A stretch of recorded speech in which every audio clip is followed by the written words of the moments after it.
Hello everyone, Anthriter of the Bloody Point.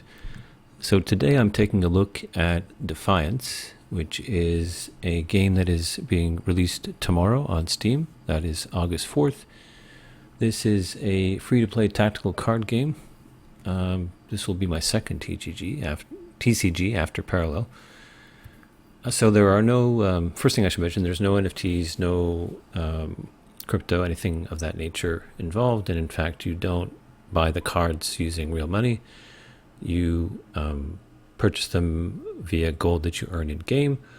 When you create your account, you claim a free deck. It says here that it's randomized, but it seems like everybody gets the same deck now. A lot of this information has changed through development and will be different in the release, but this is the version you can play on the website currently.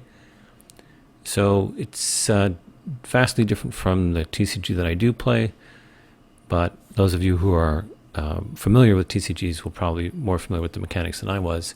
So essentially the game field is divided into different areas.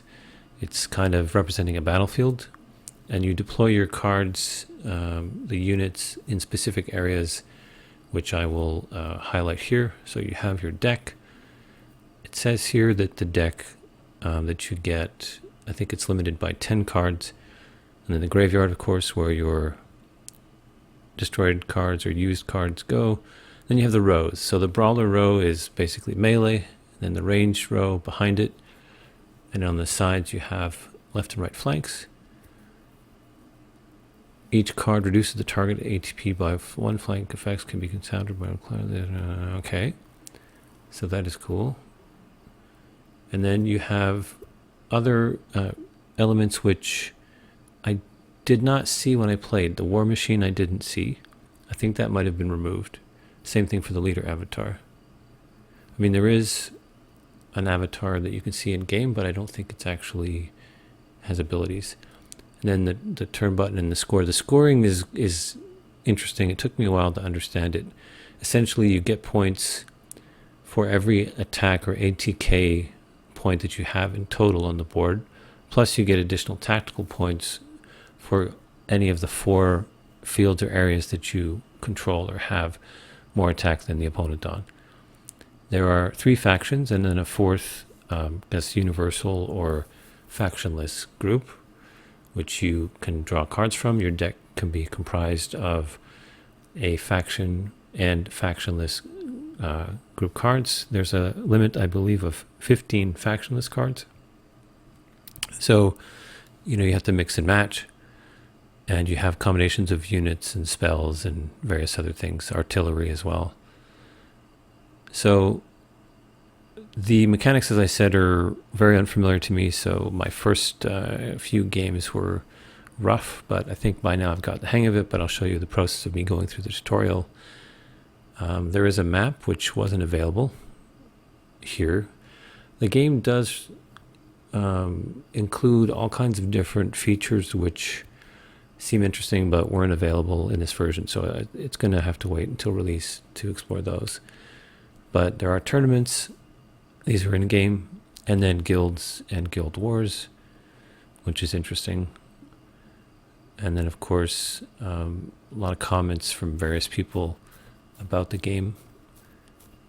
I'm not sure where these were drawn from, but we'll go through them just to give you an idea of what people have been saying. It's all kind of generic, to be honest.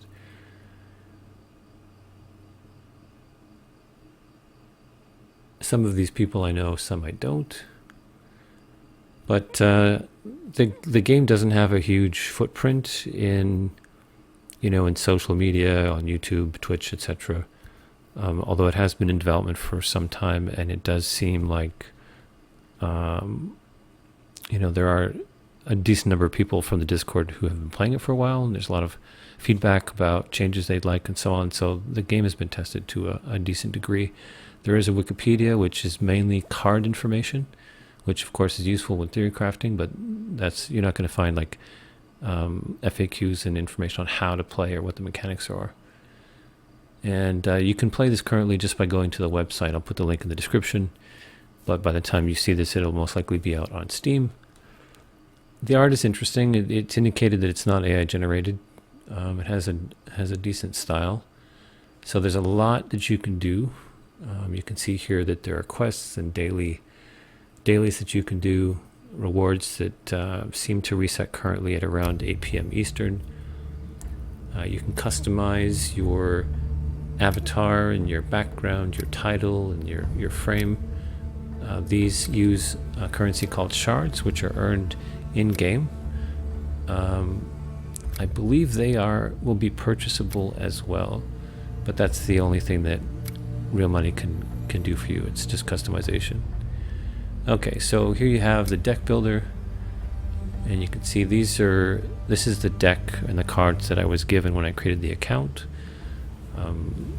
The page says it's randomized, but I was told in Discord that now everybody gets the same 68 cards, combination of the 3 factions and then the 4th factionless group.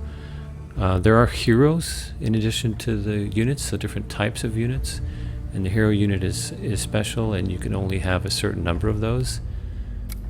And the deck that's generated gives you 2 heroes from each of the 3 factions and then 3 factionless ones. So you can see here the cards have a ATK or attack stat in the top right. They have a mana or energy cost in the top left. You can have some cards you can only have 1 in your deck, others you can have 2 or 3.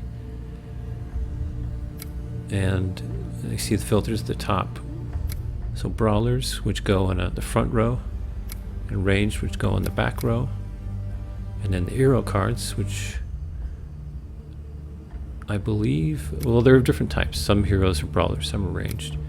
And then you can see, as mentioned, I got 2 of each, and then 3 of the factionless. And these are more powerful, different rarities, and they have different abilities. You have abilities on deploy, which means when you play the card, and then some cards have passives, some have active functions, which have cooldowns, and there's a lot of synergies between the various cards, and of course synergies is really where you get your value out of your deck. Okay, so I am going to have a look around the interface and then see if I can go through the tutorial.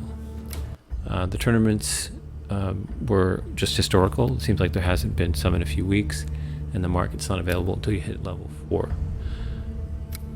So you can see here the 3 decks. I'm going to start with Ephemeral, and this will all be reset. If you create an account now, everything will be reset except for the cards that are in your Eternal deck, which can be played in non-ranked.